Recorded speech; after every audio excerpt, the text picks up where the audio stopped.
तो GST start करते हैं। ये हमारा फर्स्ट चैप्टर है। तो सबसे पहले समझते हैं कि जीएसटी आखिर होता क्या है। ठीक है, जिसका फुल फॉर्म है, जैसा कि हम देख सकते हैं, गुड्स एंड सर्विसेज टैक्स। ठीक है, तो ये गुड्स में कुछ कुछ आता है, जैसे कुछ भी सामान आप खरीदोगे, जैसे आप खरीदते हो टी शर्ट, तो टी शर्ट भी आपका गुड्स में आ जाएगा। और कुछ भी खरीदते हो, जैसे मोबाइल खरीदते हैं, ठीक है, मतलब कोई भी सामान तो हमारा गुड्स में आ जाएगा। और अगर हम बात करें सर्विसेज का, तो सर्विसेज में जैसे हम अगर डॉक्टर के पास जाते हैं और उसमें कुछ डॉक्टर से कंसल्ट करते हैं, ठीक है, और जैसे हम बार्बर के पास जाते हैं और हम हेयर कट कराते हैं, ठीक है, तो इस तरह के जो सर्विसेज होते हैं, आप मसाज करवाओगे, या मान लो कोई एक अच्छा सा डांसर है तो उससे आप अगर डांस सीखते हो, ठीक है, तो ये सब हमारा क्या आ जाएगा, ये कोई गुड्स नहीं आएगा। कोई सामान तो नहीं बेच रहा है, कुछ हमारा कुछ सर्विसेज मिल रहा है, ठीक है, तो ये सब हमारा सर्विसेज में आ जाएगा। अब यहाँ पे जैसा कि बात कर रहे हैं, टैक्स का बात कर रहे हैं, ठीक है, तो टैक्स हमारा दो टाइप का होता है। एक होता है जो कि होता है डायरेक्ट टैक्स, तो ये हमारे इनकम में लगता है। जैसे आपके फादर भी कमाते होंगे, तो अगर वो अभी 7 लाख से ज़्यादा अगर कमा रहे हैं तो उनको भी कुछ टैक्स देना है, ठीक है, तो उसका कुछ परसेंटेज वो गवर्नमेंट वो डायरेक्ट टैक्स ले लेता है, वो इनकम से लेता है। अब ये हम बात करते हैं इनडायरेक्ट टैक्स। तो एक्चुअली जो जीएसटी है वो इनडायरेक्ट टैक्स है, वो डायरेक्ट आपके इनकम से नहीं लिया जाता है। अब जैसे मान लीजिए कि आप मूवी देख रहे हो, तो मूवी देखने के लिए आपने टिकट बुक किया, तो वो जो टिकट बुक करोगे तो उस पर देखोगे कि आपका जीएसटी लिखा रहेगा। अब जैसे मान लो कि आप रेस्टोरेंट में खाना खाते हो, तो उसमें भी जो आपका बिल आएगा तो उसमें भी देखोगे जीएसटी उसमें ऐड किया रहेगा, मतलब वो अलग से वो टैक्स ऐड किया रहता है। तो ये जो इनडायरेक्ट टैक्स लगता है, मतलब कि इनकम में नहीं। मान लीजिए आप कोई शूज़ खरीदते हैं, कोई मोबाइल खरीदते हैं, कोई लैपटॉप खरीदते हैं, कोई भी चीज़ आप परचेज़ करते हैं, या फिर कोई सर्विसेज लेते हैं, जैसा कि हेयर कट हो गया, डॉक्टर से कंसल्ट हो गया, या फिर लैब में जाके हम कोई टेस्ट करवाते हैं, ठीक है, तो इसमें क्या हो जाएगा, ये सब हमारा इनडायरेक्ट टैक्स में आएगा।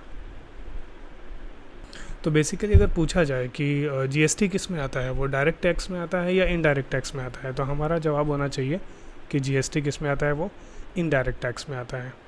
अगर हम एक बिस्किट भी खरीदते हैं, ठीक है, मान लीजिए आप 5 रुपये का 10 रुपये का बिस्किट भी खरीदते हैं, तो उसमें भी आपको टैक्स देना होता है, तो टैक्स एडेड होता है। जैसे कि आप जो परचेज़ किए हो शॉप से, तो उसमें वो टैक्स आपका इंक्लूड हो गया है।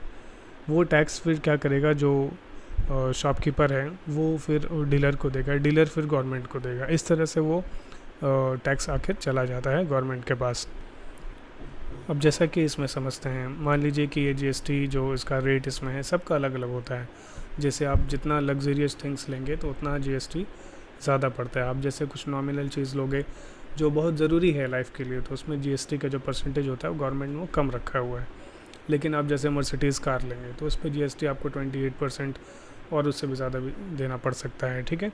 अभी यहाँ जीएसटी का एक फ़्लो चार्ट समझते हैं कि कैसे जीएसटी लगता है। मान लीजिए कि ये कंज्यूमर है, कंज्यूमर मतलब ये आप, दिस इज़ यू, ठीक है। अभी आपने क्या किया, कुछ सामान खरीदा है। आपने किससे सामान खरीदा है, कोई रिटेलर से खरीदा। मान लीजिए आपके घर के पास कोई शॉप है, उससे आपने ख़रीदा होगा, ठीक है, या आपके घर के बगल में कोई शॉप है। अभी वो शॉप भी तो कहीं से, वो शॉप जो ऑनर है वो भी तो कहीं से लेके आता होगा, तो वो कहाँ से लेके आ रहा है, वो होलसेलर से लेके आ रहा है, ठीक है। वो होलसेलर कहाँ से आ रहा है, वो जहाँ से मैन्युफैक्चर हो रहा है वहाँ से लेके आ रहा है, जहाँ वो फैक्ट्री है जहाँ से वो बन रहा है। तो एक्चुअली क्या हो गया है, जैसे वो मान लीजिए कि आपने कोई सामान ख़रीदा है जो कि 100 रुपये का है, ठीक है। अब उसमें मान लीजिए कि आपने 6 रुपये क्या दिया है, उसमें से आउट ऑफ विच 6 रुपये आपने क्या किया है, टैक्स दिया है, जीएसटी दिया है। तो वो 6 रुपया ये शॉपकीपर आपसे कलेक्ट कर लेगा, मतलब वो अलग से कलेक्ट नहीं करेगा, उसी में जो आप सामान लेंगे उसी में इंक्लूडेड रहेगा। वो क्या करेगा, जब वो जीएसटी फाइल करेगा, हर क्वार्टरली जीएसटी फाइल करना पड़ता है, तो वो क्या करेगा, वो जो होलसेलर है उसको जो बिल बना के भेजेगा, उसमें वो जो आपका 6 रुपीज़ है वो इंक्लूड रहेगा। अब वो होलसेलर क्या करेगा कि जो मैन्युफैक्चरर है उससे जब वो सामान खरीदेगा, उसका भी एक बिल होगा, तो वो उसमें क्या करेगा, वो 6 रुपया उसमें इंक्लूड कर देगा। और वो जो मैन्युफैक्चरर है, जो फैक्ट्री है, वो जो 6 रुपया आपसे कलेक्ट किया है, वो 6 रुपया क्या करेगा, वो गवर्नमेंट को दे देगा। तो गवर्नमेंट जो है ये जीएसटी दो तरीके से लेते हैं, एक तो होता है जो स्टेट गवर्नमेंट के पास आता है और एक होता है जो सेंट्रल गवर्नमेंट के पास आता है, ठीक है। तो ये सेंट्रल गवर्नमेंट के पास और स्टेट गवर्नमेंट के पास आधा आधा चला जाएगा। वो डिपेंड करता है कि हम एक स्टेट के अंदर से खरीद रहे हैं या फिर एक स्टेट के बाहर से खरीद रहे हैं। इसका कॉन्सेप्ट मैं बाद में समझाऊंगा।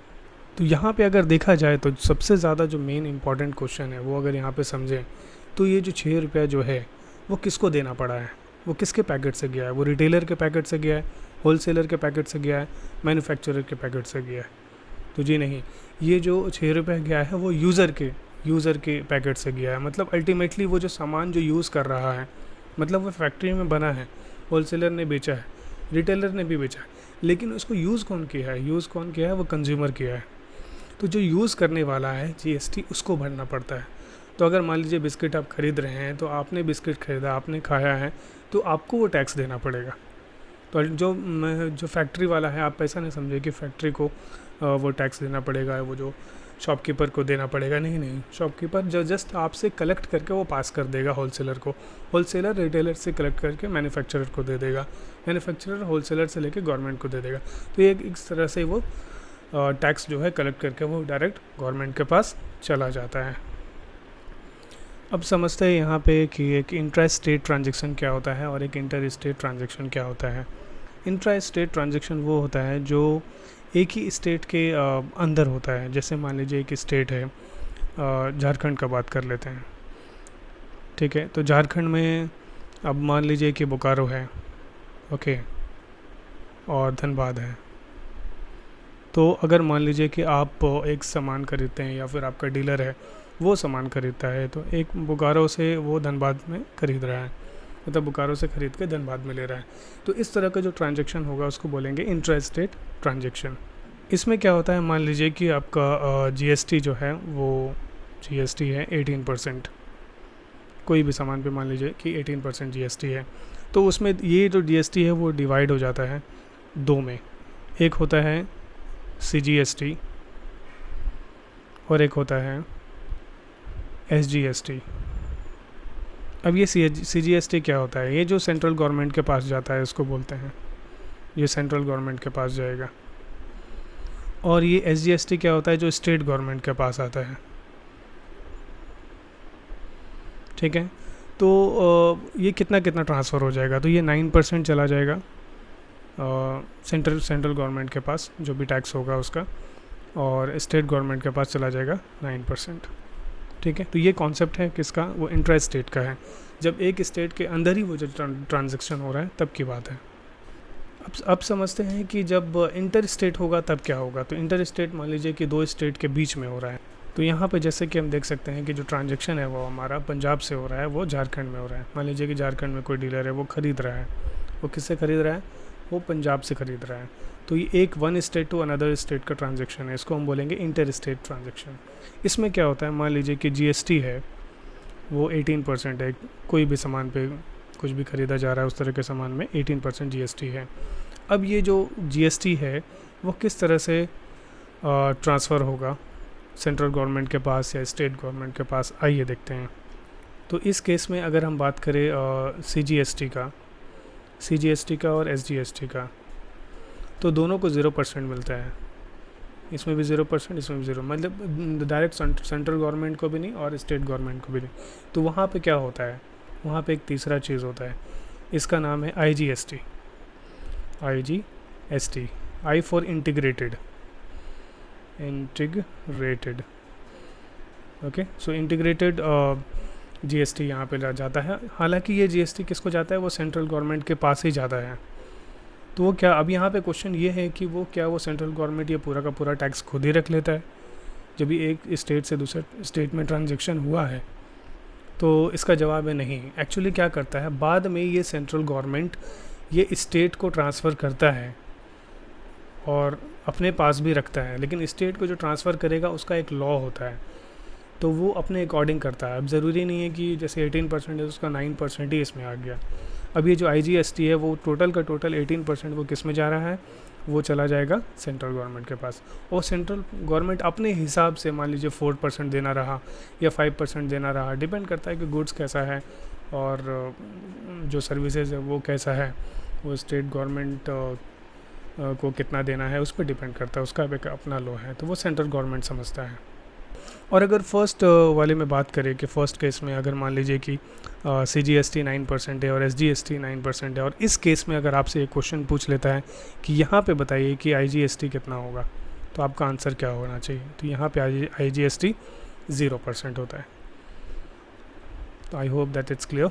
अगर ये क्वेश्चन आता है कि एक स्टेट से दूसरे स्टेट में ट्रांजैक्शन हो रहा है तो वहाँ पे IGST क्या होगा, तो IGST टोटल वो जो GST होगा उसका टोटल परसेंट होता है, और CGST SGST वहाँ पे 0% हो जाएगा। लेकिन अगर फर्स्ट केस में बात करें, अगर सिर्फ स्टेट के अंदर ही ट्रांसफ़र हो रहा है तो वहाँ पे जो GST है वो डिवाइड होता है 2 में, वो CGST और SGST में 99% हो जाता है, वहाँ पे IGST 0% होता है। तो ये सब आपको दिमाग में रखना है। जब हम लोग क्वेश्चन सॉल्व करेंगे तो वहाँ पे आपको इंट्रा स्टेट और इंटर स्टेट डायरेक्टली नहीं लिखा रहेगा, वहाँ पे आपको क्वेश्चन दिया रहेगा और आपको स्टेट को देखना होगा। आपको थोड़ा बहुत ज्योग्राफी भी पता होना चाहिए कि वाकई ये जो आगरा है, अब आगरा है तो मान लीजिए कि एक आगरा से और उसी के अंदर ले लेते हैं यूपी के अंदर ही कोई, जैसे गोरखपुर है, तो आगरा से कोई सामान खरीद रहा है गोरखपुर में, तो आप समझ लेंगे कि ये कहीं इंटर स्टेट तो नहीं है। तो आगरा से अगर हम सामान खरीद रहे हैं गोरखपुर में तो दोनों तो यूपी के अंदर ही आ रहा है, तो आपको स्टेट का पता होना चाहिए, सिटी का पता होना चाहिए, तभी आप फ़र्क कर पाओगे कि ये इंट्रा स्टेट है कि इंटर स्टेट है। ओके, तो आइए क्वेश्चन ट्राई करते हैं।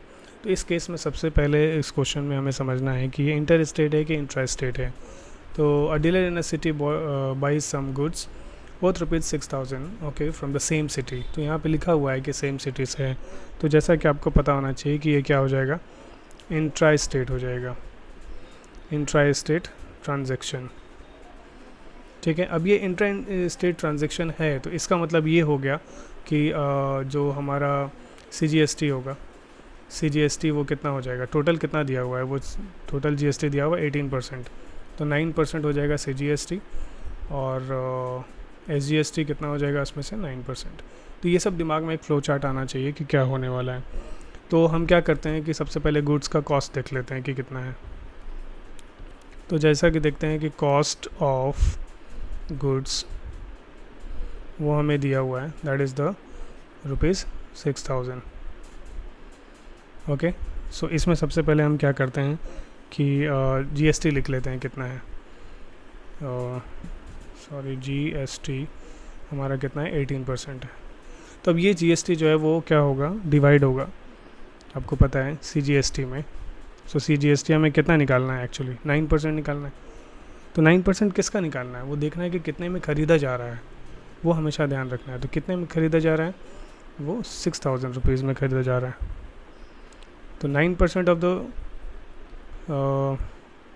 6,000 कितना होगा, उसको निकाल लेते हैं। 9% मीन्स 9 डिवाइडेड बाई 100, परसेंट का मतलब बाई 100 होता है, और ऑफ मीन्स मल्टीप्लाई 6,000। तो इसमें कैलकुलेशन करते हैं, 2 0 से 2 0 कट गया, इसका मतलब 9 मल्टीप्लाइड बाई 60।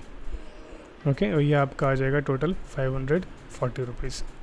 तो ये निकल गया, क्या निकल गया, CGST निकल गया। मतलब इतना रुपीज़ वो किसके पास जाने वाला है, सेंट्रल गवर्नमेंट के पास जाने वाला है। आइए पता करते हैं कि जो स्टेट गवर्नमेंट है उसके पास कितना पैसा जाएगा। सो SGST भी कितना होने वाला है, 9% ही होने वाला है ऑफ द सेम। तो आपको दोबारा कैलकुलेशन करने की ज़रूरत एक्चुअली में नहीं है, क्योंकि उतना ही रुपीज़ वो सेम किस में जाने वाला है, क्योंकि सेम डिवाइड हो रहा है। तो ₹540 वो जाएगा किसके पास, वो जाएगा स्टेट गवर्नमेंट के पास। अब मान लीजिए कि इसी में आपसे ये भी पूछा जा रहा है कि आप बताइए कि IGST कितना होगा। कभी कभी कन्फ्यूज़न क्रिएट करने के लिए पूछा जाता है, तो वहाँ पे आपको पता होना चाहिए, जैसा कि हमने पिछले स्लाइड में देखा था कि 0% हो जाएगा। तो 0% of the 6,000 will be what, so we can say it's what, कितना रुपीज़ आ जाएगा, ₹0 आ जाएगा। तो अगर मान लीजिए कि हम डीलर से पूछा जाए कि जो डीलर है वो उसका कॉस्ट कितना था, ₹6,000 था, तो उसको कितना पे करना पड़ेगा वो निकालते हैं। तो देखिए जो डीलर है, तो we can write dealer will pay, तो एक तो वो तो जो उसका कॉस्ट है दैट इज़ द ₹6,000, ठीक है, और प्लस वो सेंट्रल गवर्नमेंट को कितना टैक्स दिया है, वो सेंट्रल गवर्नमेंट को दिया है ₹540, और ये स्टेट गवर्नमेंट को कितना दिया हुआ है, ₹540। अब ये मत समझिए कि अपने पैकेट से देगा, डीलर अपने पैकेट से नहीं देने वाला है। वो क्या करेगा, वो जब कंज्यूमर को बेचेगा, मतलब समझ लीजिए कि जब वो 6000 का सामान है आपको बेचेगा, तो ये जो है CGST और SGST आपसे वसूलेगा, आपसे लेके और सीधा वो ट्रांसफ़र कर देगा। तो एक्चुअली डीलर को सफ़र नहीं करना पड़ता है। एक्चुअली किसको पे करना पड़ता है, किसको सफ़र करना पड़ता है, जो उसको अल्टीमेटली यूज़ करने वाला है। तो ये टोटल बन के आ जाएगा आपको 7080 रुपीज़। ओके, तो आइए एक और क्वेश्चन लेते हैं। तो ये क्वेश्चन में भी देखते हैं कि इंटर स्टेट है कि इंट्रा स्टेट है। यहाँ लिखा हुआ है कि सेम सिटी में ट्रांसफ़र हो रहा है। ओके, और कुछ फाइनेंशियल सर्विसेज का कॉस्ट है। तो कॉस्ट ऑफ द सर्विसेज दिया हुआ है क्या क्या, ₹500, 300, 400 एंड 600। तो और if the rate of the GST is 12%। तो सबसे पहले तो हम लोग क्या करते हैं कि so cost of the services निकालते हैं। तो टोटल कॉस्ट ऑफ सर्विसेज वो क्या हो जाएगा, total cost of the services, तो हमें क्या करना है, इसको पहले ऐड कर लेना है। तो ये 300 + 500 + 400 + 600, तो ये टोटल मिला के आपका होने वाला है 1800। ठीक है, तो ये हमारा हो गया कॉस्ट ऑफ सर्विसेज टोटल। मान लीजिए कि 500 रुपीज़ का आपने फेशियल कराया, 300 रुपीज़ का आपने हेयर कट करवाया, 400 रुपीज़ का मसाज करवाया, इस तरह से टोटल एक मैंने एग्जांपल दिया हुआ है। ठीक है, हालांकि ये फाइनेंशियल सर्विसेज है, I am just giving one example. Now इसमें देखना है कि GST कितना है। तो GST is given how much, GST is given 12%। ठीक है, मैंने बोला ना अलग अलग होता है, डिपेंड करता है कि आप क्या सर्विसेज ले रहे हो। ओके, सो इसमें क्या होने वाला, जब सेम सिटी होता है तो अगेन मैंने बोला कि वो क्या हो जाएगा, इंट्रा स्टेट हो जाएगा। तो आप लिख सकते हो इंट्रा स्टेट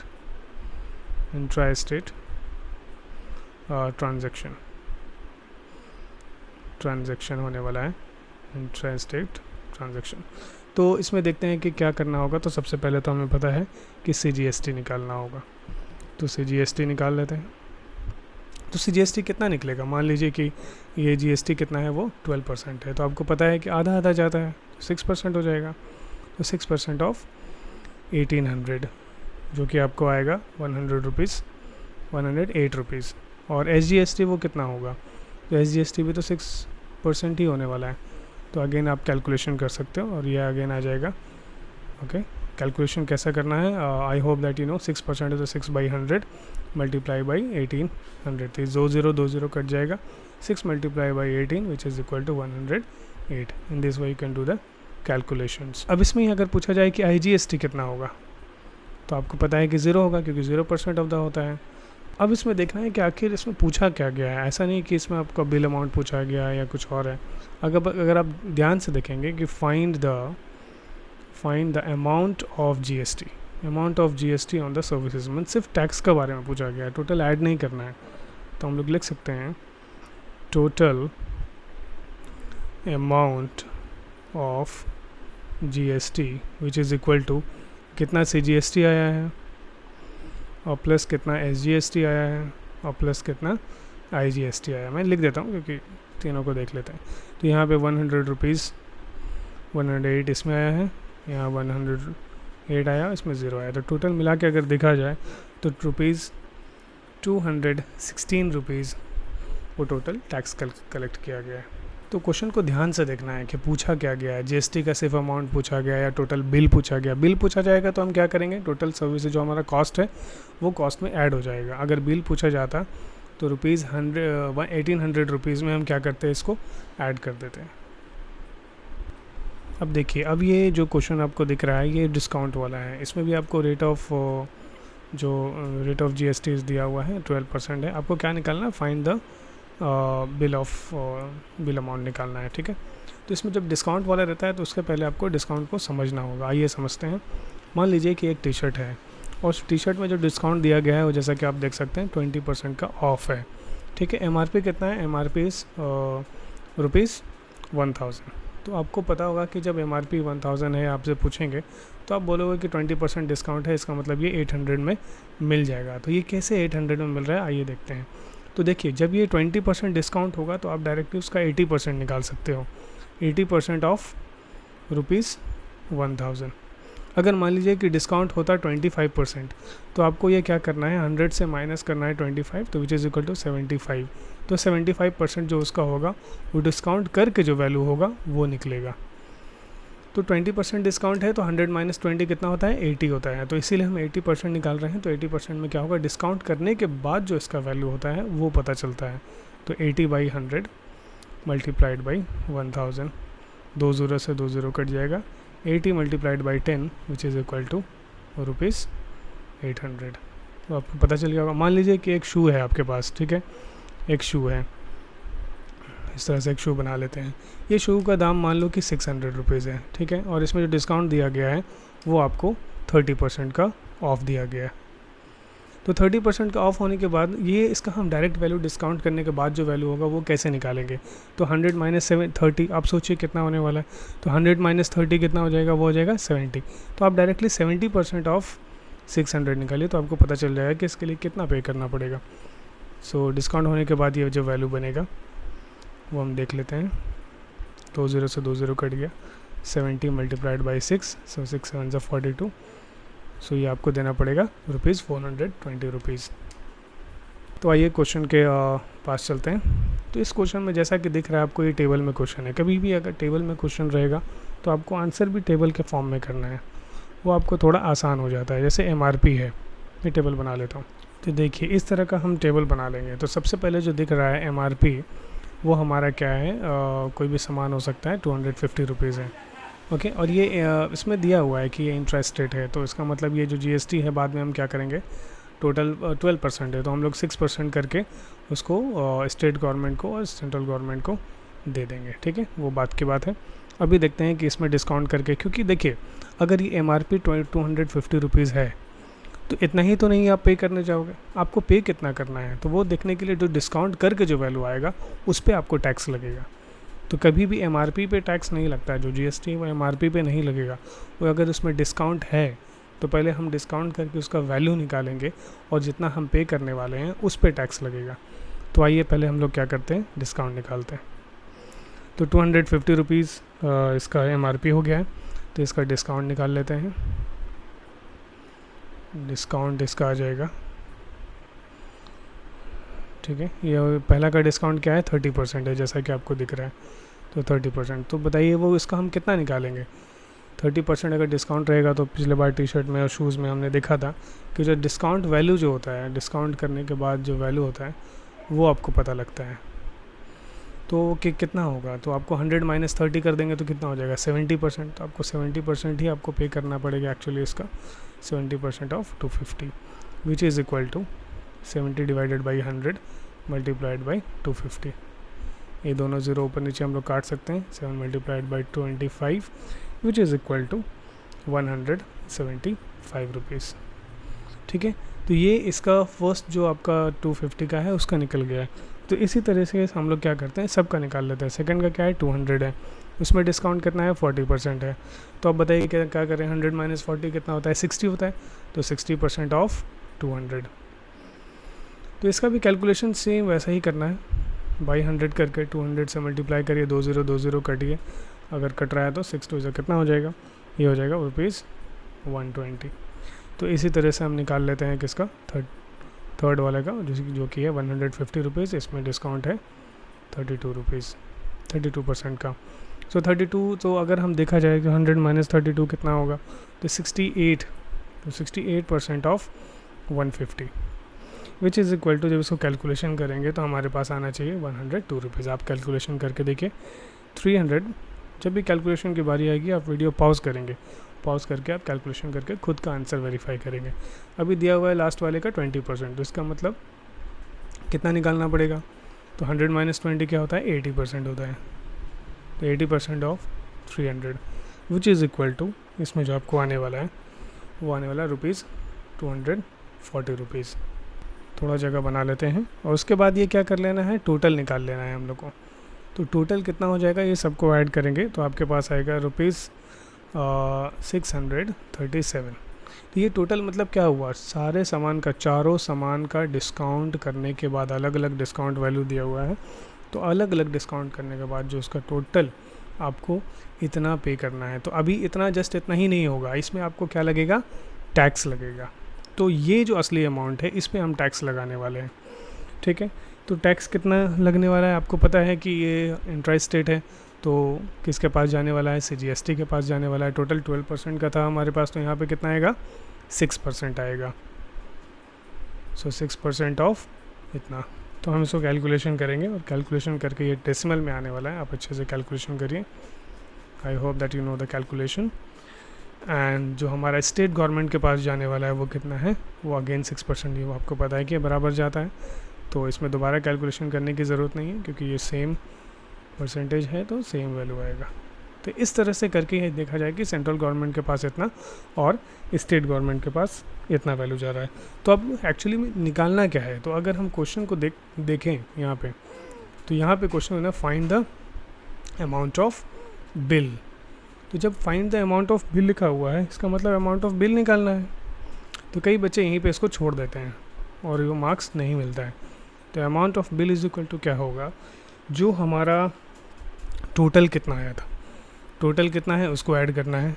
तो टोटल है 637 प्लस स्टेट गवर्नमेंट के पास, सेंट्रल गवर्नमेंट के पास कितना आपने टैक्स दिया हुआ है उसको ऐड करना है। स्टेट गवर्नमेंट के पास कितना टैक्स दिया है उसको ऐड करना है। और उसके बाद जो बनेगा वो बनेगा आपका amount of bill which is equal to 713 rupees 44 पैसे। तो ये जो हमारा फाइनल अमाउंट ऑफ बिल बनेगा और आप जो अपने पैकेट से दोगे ये इतना पैसा देने वाले हो।